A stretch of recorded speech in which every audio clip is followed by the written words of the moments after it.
up with MIP family? It's your boy L, APA, coming through with another video. You guys already know over here, man.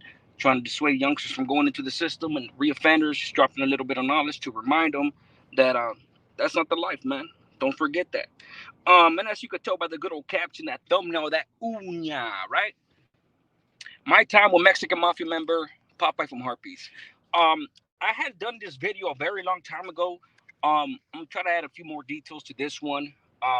For those that don't know, um, there's always lessons in my stories, and this is pretty much one of the biggest lessons in this one. And I'll go ahead and elaborate. So, Kern Valley State Prison. Those of you that have been with me for a while know that that's where I paroled from. I did years there before I paroled. Um, and this was A-Yard, Kern Valley, the 180 level 4 A-Yard. And let me just give you a little image of how these cats were pretty much doing their time. So on the yard, there's just picture there's blacks, whites, sureños, there's others, things like that of that nature. Um, the left handball court pretty much is like the wall, right? The wall in the middle of the yard that separates 1 through 4, 5 through 8. That's what we use as a handball on wall, handball court. There's lines that pretty much indicate the zones where you could play the handball, right? So the left side is the others, the blacks, things like that, and on the right side is the whites and the sureños. There was no northerners in New Delano at the time. They had already taken all them cats out. But on the yard, you could see, you will know who's who just based on the entourage. And you could see dudes, man, on the yard, the senores on the yard walking around. There was maybe about, when I got there, there was maybe about 4 of them on the lower yard where I was at, and maybe like two of them on the upper yard. So we had about 6 senores there. The ones that I never mentioned that I won't mention is the ones that are still active, still they're not disregarding things like that, or not dead. You know what I'm saying? I only speak on things that obviously can be a detriment to anybody else. Obviously I'm gonna have different opinions, meaning that I shouldn't be talking about this period, right? But it's all good. I'm talking about my experiences and my experiences only. So yeah, the senor from Rancho, man, won't say his name. He had probably one of the biggest entourages on the yard. There was easily about, I want to say, 15 dudes around him walking the track.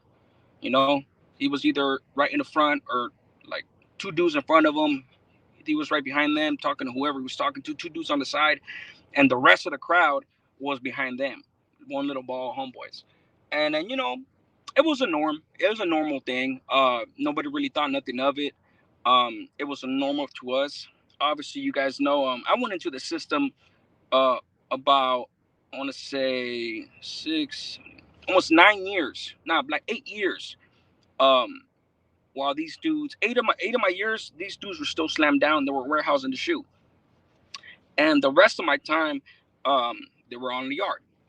Um, so I spent about 4 years with these cats on the yard, and then I was with them in the shoe, of course. And I mean, I met a few of them on the streets. So it was nothing new to me. It was no big thing. I know there's homeboys that never met these cats personally until they got on the yard.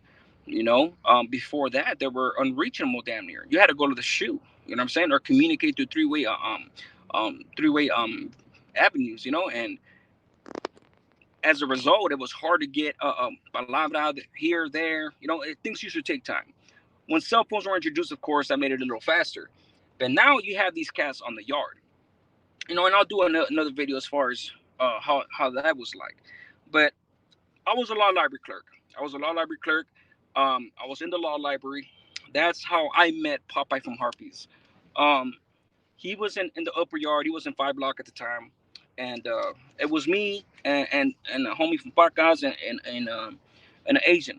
I don't know. I don't know if he was some Asian boys or TRG. I don't know. I never really asked him, bro. But I figured. I mean, he was there. He was licensed, bro. He probably killed a bunch of people, a couple of dudes, whatever. Anywho, that's who was in the law library. I used to take care of business for Popeye. And I only speak on this because he passed away, so nobody could be caught up. You know what I'm saying? Um, And the responsibility that fell on me was not only pulling him in and pulling in. See, I had the power because I was a clerk. It's not really power, but it was just like the ability to be able to pull in dudes from 8 block, from the lower yard to the upper yard, because the lower yard and the upper yard, you really don't see these cats. The only time you see these dudes is at education, medical, or law library, or things like that, church, things like that. Otherwise, other than that, you can't see. There's a lot of homies that don't go to these services, and not only that, it's there. You need to be able to have access to these cats if you want to have access to a certain cat. So that's where I came in, and that's how I used to assist them. And then everybody was on its nuts, quote unquote, right? Um, Me personally, everything that I've ever been blessed with, at least at the time, as far as um, like the last time in Tehachapi, they gave me the block. I didn't ask for the block. I just did who I was who I am, conducted myself accordingly, and you know, dudes that are outspoken, loud, put themselves out there. Senores don't want cats like that. It's very rare. Those are the ones that get used as torpedoes. The quiet ones, the intelligent ones. Not to toot my own horn, but it's not that. That's why I was doing it. I just try to stay out the way. When these cats were involved, I'm trying not to be noticed in a sense, because I know that if I'm noticed, that's a lot of responsibility. And sure enough, my point is, the dudes in the law library were all up on Popeye. What's up? Hey, big homie. Try to kiss his ass. Me, I just stayed doing my work. At first, I stayed doing my work. Boom, boom. Making assignments, studying case law, helping dudes with their habeas corpus. Even though that wasn't even the job description, but I was helping out certain camaradas with the habeases. And while the rest of these cats in there were, all up on this thing. So finally, he came up to me, and he asked me who I was, and I think he noticed that I've never really, except for me, like nodding respectfully. I never really spoke to him. So that's why he took a liking to me, because I wasn't kissing his ass. I was on up on him, and little by little, he started assigning shit to me, man. And that's the thing that I didn't want. But I mean, at the time, I'm thinking like, fuck it, it is what it is. I'm a sureño. That's what I'm here for. I'm here to assist. You know what I'm saying? If I'm called upon, I'm called upon. Before, when I first entered the system, I was the same way, but man, I would have wanted that. I would have wanted him to put me up for some shit, meaning like a system and things like that. You know. By this time in my term, I was already like, man, I'm cool. I had just done the last shoe term. Just came out the shoe. I'm like, I'm cool. I'm just gonna get out now. Get out, do my time, get out, take care of what I need to take care of, and that was that. So, so basically, my duties were cell phones from the upper yard to the lower yard, fierros meaning weapons, um, and anything in between, right? Dope, of course. Um, I haven't told the story of how I nearly got cracked um, with all this stuff. Um, there was a CO that used to work in education, the same hallway that has a connecting door to the law library. He's the one that used to. I had a little bit of juice with him. I was able to tell him who to pull down here.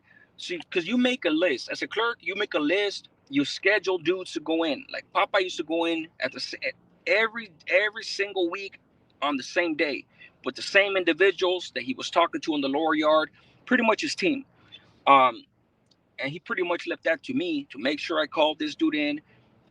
Anytime a homeboy's cell phone got snatched up or whatnot, he'll send word to me. Boom, let him know I got one coming. I'm gonna need you to give it to him. So those were my responsibilities, man. Every time I used to step out the law library, I had phones on me. I had fucking all that mess on me sometimes. And the good thing about being a law library clerk is that the cops on the patio, which is the patio is the one where that little side lane where there's medical program office, law library, education, all that. There's cops there all the time, and anybody that goes into the upper and lower yard gets patted down. They get searched. Law library clerks, they see me every day. What's up, man? What's up, CO? CO Herrera, whatever name. I just made that name up. So we got a rapport with them. That's always encouraged. Obviously, don't talk to the cops, but it's always encouraged to be respectful. That way, these cats don't fuck with you. You know what I'm saying? And that's not the only reason, just on a man-to-man respect level. So I used to step out with some man. How you doing? He wouldn't even pat me down. Boom. So that's what I was used to. So, man, I didn't have life, man. I was maxed out already, but I had two strikes. Anytime these cats would have freaking found me with something or try to pat me down, take off on them. That's my third strike. So it was a very precarious situation every single day while I was in there assisting these cats. Not only that, but this is a senor's cell phone. This is senor's money. You know what I'm saying? You lose that shit, that's hot money, bro. They ain't no coming back from that if you can't pay it. You know what I'm saying? Unless if it's not your fault, you might have something coming or not. You never know, bro. You still don't want to be beholden and owe thousands of dollars to a senor. Now there is dudes there that owe thousands of dollars to him, but if he knew you and he was cool, who ain't tripping on you? Them motherfuckers make money. Pay me when you can. But obviously pay him when you can. Um, so the conversations that I had with him, obviously I can't really divulge the conversations that I had with him. I stay out the politics. I stay out of the drama. Um, as far as potentially some of the things that led to his demise. But I will say this: he was a very mercurial individual. Mercurial meaning he could change his emotions and his manner on a whim. If he didn't like you, this is how he was. If he didn't like you, he didn't like you at all for no goddamn reason. But if he liked you, he liked you. That was the thing. There was the homies that he met that I seen that see he had the ones that he didn't like, he had the ones that he liked, and then there's the ones in the middle, the ones that he kind of liked, but he only liked to make fun of them. And that's the thing I didn't like about this dude. He used to always have me calling the same dude, right? A couple of dudes, but with this one same dude, he used to always have me calling men, and he used to always clown on him. He was his punching bag, basically. And he used to say some way out shit to him, bro. And I used to trip out like, damn, bro, like this fool's infamous, like uh, as an organization member, to me, it's like I don't think I would conduct myself like that because he used to disrespect him bad, calling them names and shit. And the homie, what can he do? He's like, big homie, like he used to take it, but you could tell that fool used to get red and shit. I know that fool used to get mad. I know that dude was on equal terms with that cat. I guarantee you that fool wouldn't have spoke to him like that. But what can he do? If he would even touch the senor, every single one of us in there is obligated to fucking take his ass out. You know what I'm saying? And that's just what the power. That's what the power contrasts are there. They have the power. We don't, bro. We're expendable, straight up. But that's how he was, man. I mean, don't get me wrong. I mean, he was really with the business. He was very, very, very disciplined, determined, but very, very vicious. He could be very vicious. But if he liked you, like I said, he liked you. You know what I'm saying? One of his favorite homeboys was in my block. I won't say his name. He was from Orange County. He used to call him in every week, bro, every week, and he used to shoot him cell phones. Homeboy lost like 3 cell phones in like 2 weeks. You know what I'm saying? I was like, damn, bro, like kick back for a while, or don't have the cell phone in your cell, because I shot 3 cell phones from this cat. He's like, hey, tell the old man to send me one of those things. I was like, all right, don't trip. Verbal, not even a kite, nothing needed. And I remember I told him one time, and Popeye was like, ching, how? Like, damn, that motherfucker lost another one. And he's telling him, I got him, like that, just like that. Homeboy was broke. That put him, like he was. Don't get me wrong, he was broke, but he was with the business. He was definitely, uh, uh um, definitely an essential figure in on his team, you know. And I won't say why I know that, because if I say those things, people will probably figure out who I'm talking about, and I'm not gonna do that. So yeah, man. Big overall chime, short. He was real short, dark skinned. I always had his glasses in there. He had this little fucking beckas and shit around his nose, and I remember thinking that this is the infamous Popeye from Harpys, And to me, um, I think the reputation was well deserved. Like him or hate him, obviously we all know how he met his end. He met his end in SADF and New Corcoran, and the politics are vicious, man. This is a dude that had a lot of power, man. And I was in there with them for over a year on a day, on damn near on a weekly basis, sometimes on a daily basis. And he exerted a lot of power, bro. Including with that cop. The cop wasn't necessarily dirty. But he, like I said, he would let me call in after the what I was going to say earlier. We were allowed to call in people daily or weekly, but after that, we could add people on. That's only if the CO will let you. And he was the only CO. Obviously, he was the regular. He used to let me call in to do some A block quick too on the whim. Even shit when I started doing certain things and I wanted to pick up a little something from the upper yard, I'll tell that dude, hey, could you call in so and so? I need to help him with this 602. Boom, call him in. He wasn't stupid. He knew what's up. But that's the type of juice that you accumulate when you're messing with this one of these organization members. you know um Obviously the lesson is, if anybody got any questions as far as under mannerisms of how he was, and things like that, I'll be glad to answer them if it doesn't involve something that could get something it could be detrimental to anybody. You know what I'm saying? This is just my experiences with the cat. I have experiences with other senores as well. At the end of the day, man, you get used to them, and that's not a bad thing. That's a good thing. You get used to them.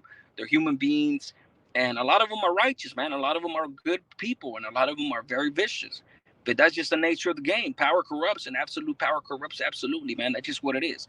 And the lesson behind this is, man, you don't ever want to get put in a position like I was, because at any given moment, and I'll tell the story later, you could catch life or get into a jam, political jam, with you when all you're doing is assisting, and it was not even your fault. You know what I'm saying? So kids, reoffenders, you already know, man. Heed the advice.